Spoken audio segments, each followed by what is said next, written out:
రాష్ట్రంలో త్వరితగతిన మారుతున్న ఈ రాజకీయ సమీకరణాల కారణంగా ముఖ్యమంత్రి శ్రీ చంద్రబాబు నాయుడు గారు, టీడీపీ అధినేత, at the same time Janasena అధినేత శ్రీ పవన్ కళ్యాణ్, డిప్యూటీ సీఎం ఇద్దరు కూడా ఒక అత్యవసర భేటీ జరిపారు. ఇంచుమించుగా ఈ భేటీ గంటన్నర నుంచి 2 గంటల వరకు జరిగింది అన్నది మనకి అందరికీ తెలుసు.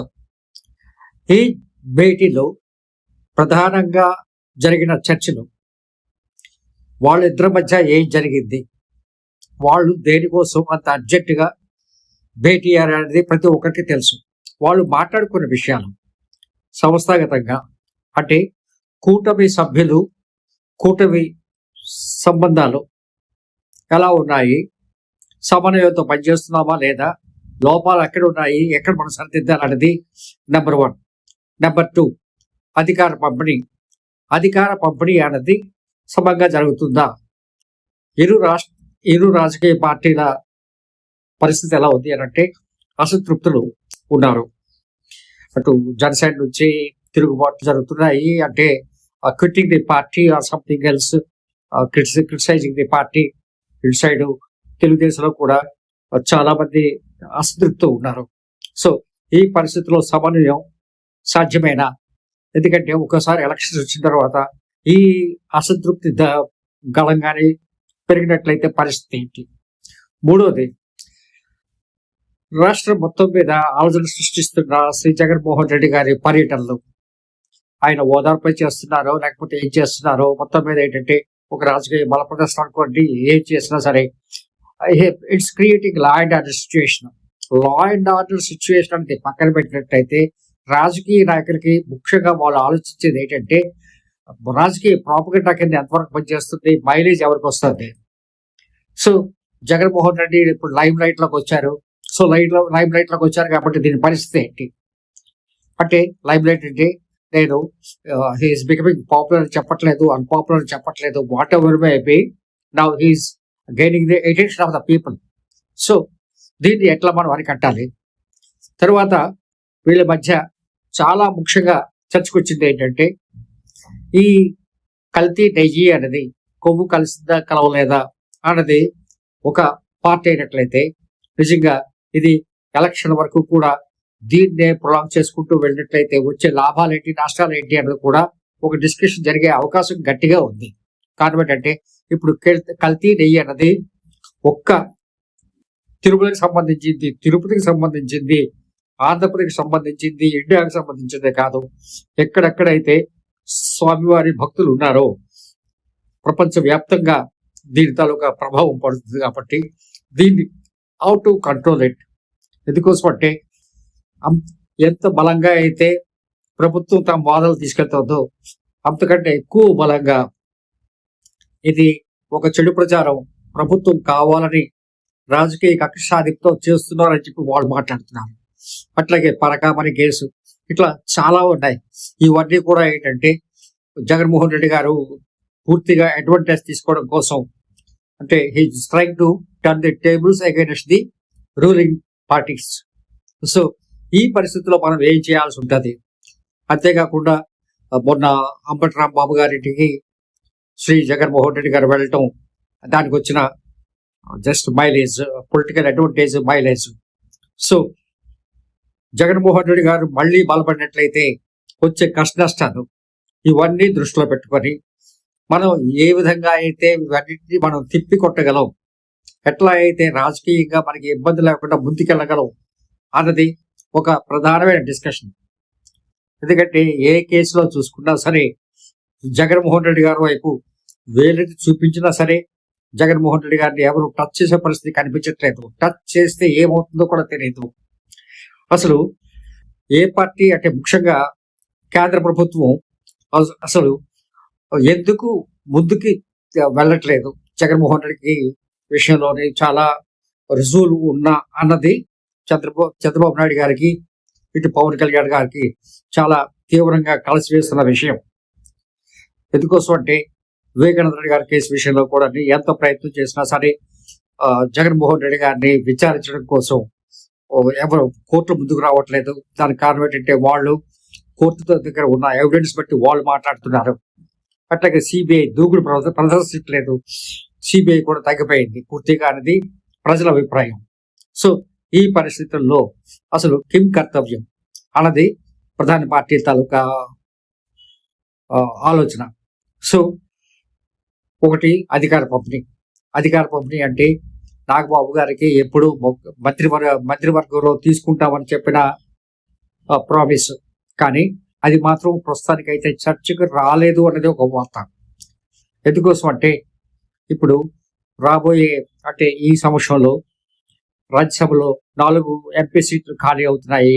ఈ 4 ఎంపీ సీట్లకి ప్రధానంగా కూటమి ప్రభుత్వంకి పూర్తిగా అవకాశం ఉంది కాబట్టి, అంటే తెలుగుదేశంది మెజారిటీ సీట్స్ కాబట్టి వాళ్ళకి ఎక్కువ ఛాన్సెస్ ఉన్నాయి కాబట్టి, సో ఇంతవరకు కూడా జనసేనకి పార్లమెంట్లో రిప్రజెంటేషన్ లేదు కాబట్టి వాళ్ళు, అంటే పార్లమెంట్ అంటే ఇక్కడ రాజ్యసభ విషయంలో వస్తున్న రిప్రజెంటేషన్ లేదు కాబట్టి వాళ్ళు ప్రస్తుతానికైతే ఒక రాజ్యసభ సీట్ని ఆకాంక్షిస్తున్నారు కాబట్టి దాని మీద ప్రధానంగా చర్చ జరిగింది. చంద్రబాబు నాయుడు కాదనే అవకాశం లేదు. చంద్రబాబు నాయుడు గారు కూడా బీజేపీకి ఒక సీటు జనసేనకి ఇవ్వడానికి అంగీకారంగానే ఉన్నారు. ఇంకా మిగతా 2 సీట్లు టీడీపీ తీసుకుంటుంది. సో దాని మీద పెద్దగా చర్చ జరిగే అవకాశం లేదు. ఆయన ఫార్మల్ గా అడగటం, ఈయన ఫార్మల్ గా ఓకే చేయటం అంతవరకే.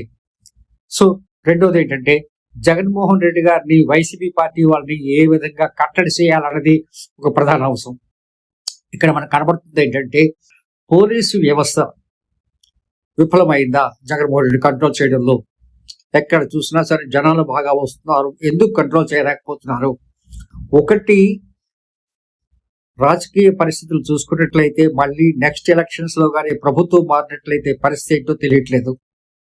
ఒక విధంగా చూసినట్లయితే జగన్మోహన్ రెడ్డి గారు 11 సీట్లతోనే ఆయన ఇంచుమించుగా రాష్ట్రం మొత్తం దృష్టిని ఆకర్షించే ప్రయత్నాలు చేస్తున్నారు. సో చంద్రబాబు నాయుడు గారు ఏం చేసినా సరే దానికి కౌంటర్గా సాక్షి టీవీ పూర్తిగా పెద్ద ఎత్తున వ్యతిరేక ప్రచారం చేస్తుంది.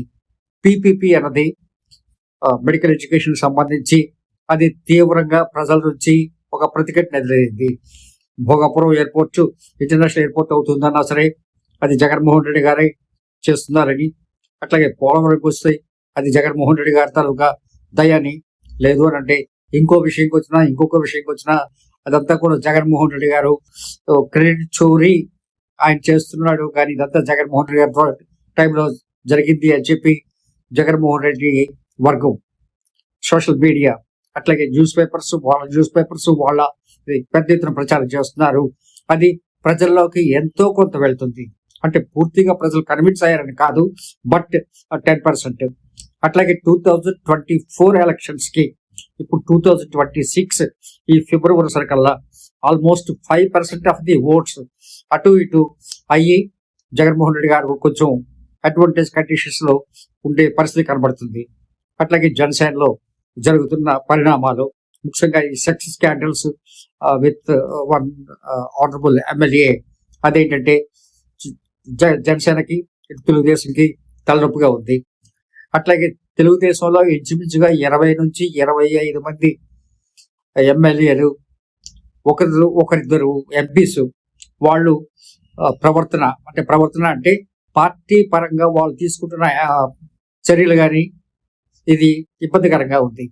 అట్లాగే దందాలు కానీ, లేదు అని అంటే భూ ఆక్రమణలు కానీ చూసుకున్నట్లయితే ఇవి కూడా బాగానే పెరిగాయని చెప్పి అటు Eenadu news paper, Andhrajyothi news paper కూడా చెప్తూ ఉన్నాయి. వాటిని కంట్రోల్ చేయాలని చెప్పి, అవినీతిని ఎంతో కొంత కంట్రోల్ చేయకపోతే, అంటే కలెక్షన్స్ ఎక్కువ అవుతున్నాయి కాబట్టి ఇదంతా కూడా ప్రభుత్వం మీద వ్యతిరేక పవనాలు వచ్చే అవకాశం ఉంది అని చెప్పి ఆంధ్రజ్యోతి చాలాసార్లు కథనాలు రాయటం. అట్లాగే చంద్రబాబు నాయుడు గారు కొన్ని పాలసీస్ వచ్చేసరికల్లా ఆంధ్రజ్యోతి ఏబిఎన్ గారు గట్టిగా విమర్శించడం, ఇవన్నీ జరుగుతున్నాయి. ముఖ్యంగా ఏంటంటే నెక్స్ట్ ఎలక్షన్స్ కి ఇటు తిరుపతి కల్తీ నెయ్యి విషయంలోని, అట్లాగే పిపిపి విషయంలోని ప్రధాన ఎన్నికల అజెండాలో చేర్చే అవకాశం ఉంది. అట్లాగే సూపర్ 6 ని కౌంటర్ చేస్తూ మరో ప్రోగ్రామ్ ని జగన్మోహన్ రెడ్డి గారు తీసుకొచ్చే పరిస్థితి ఉంది.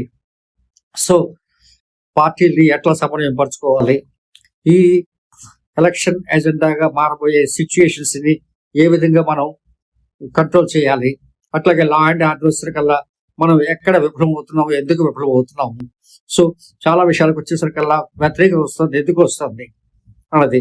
అయితే దీనికి చంద్రబాబు నాయుడు గారు, నారా లోకేష్ గారు కూడా ప్రత్యక్షంగా బాధ్యులని చెప్పచ్చు.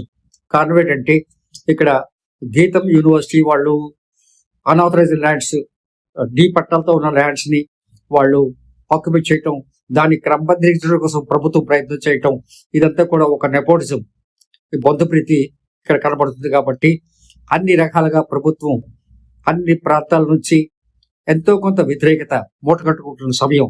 అదే కాకుండా ఈ 2026 లో ఇప్పుడు మున్సిపల్ ఎలక్షన్స్ కి, విశాఖపట్నం జీవీఎంసీ ఎలక్షన్స్ కి సమయం ఆసనం అవుతోంది.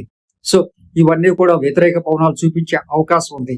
ఎందుకంటే చంద్రబాబు నాయుడు ఏం చేసినా, లేదంటే పవన్ కళ్యాణ్ ఏం చేసినా సరే, ఇదంతా కూడా వీళ్ళంతా కూడా కలిసి చేస్తున్న పరిస్థితి కనపడుతుంది. కాబట్టి అంటే ఎవరు చేసినా ఒక పాపం, ఆ పాపంలో ఇతరులకు కూడా భాగం ఉంటుంది. ఎందుకంటే వీళ్ళంతా కూటమి ప్రభుత్వం కాబట్టి. ఎందుకంటే అటు బీజేపీ ఉంది, మెయిన్ పార్టీ అంటే నేషనల్ పార్టీ, ఇటు సైడ్ జనసేన ఉంది, ఇటు తెలుగుదేశం ఉంది. అందరూ కలిసికట్టుగా భరత్ గారికి ఫేవర్ చేయడం కోసం చేసిన ప్రయత్నం అన్నది ఏంటంటే ఖచ్చితంగా ఇక్కడ వ్యతిరేక పవనాలు వచ్చే అవకాశం గట్టిగా ఉంది. అంతేకాకుండా జగన్మోహన్ రెడ్డి గారిని కంటైన్ చేయడం అనేది చాలా ఇబ్బందికరమైన పరిస్థితి.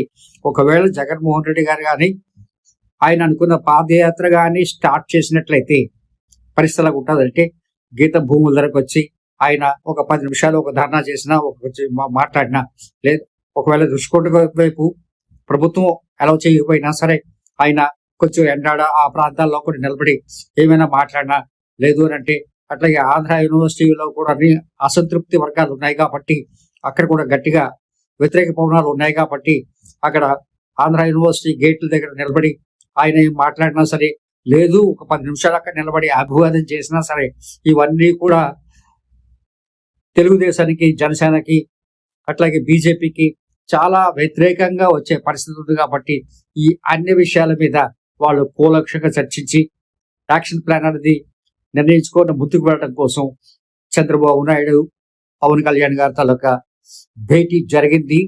ఈ భేటీ తాలూకా దీని తర్వాత ఎలా ముందుకు వెళ్తారు, ఎందుకోసం అంటే ప్రభుత్వం ఏం చేస్తున్నా సరే డైవర్షన్ జరుగుతోంది. కారణం ఏంటంటే అటు జగన్మోహన్ రెడ్డి గారు ఆయన తాలూకా యాక్టివిటీస్ తో మొత్తం డైవర్ట్ చేస్తున్నారు. కాబట్టి ఇప్పుడు దీన్ని బ్యాలెన్స్ చేసుకుంటూ ఎట్లా వెళ్ళాలి అన్నది చంద్రబాబు నాయుడు గారు, పవన్ కళ్యాణ్ గారు డిస్కస్ చేసుకుంటున్న విషయం.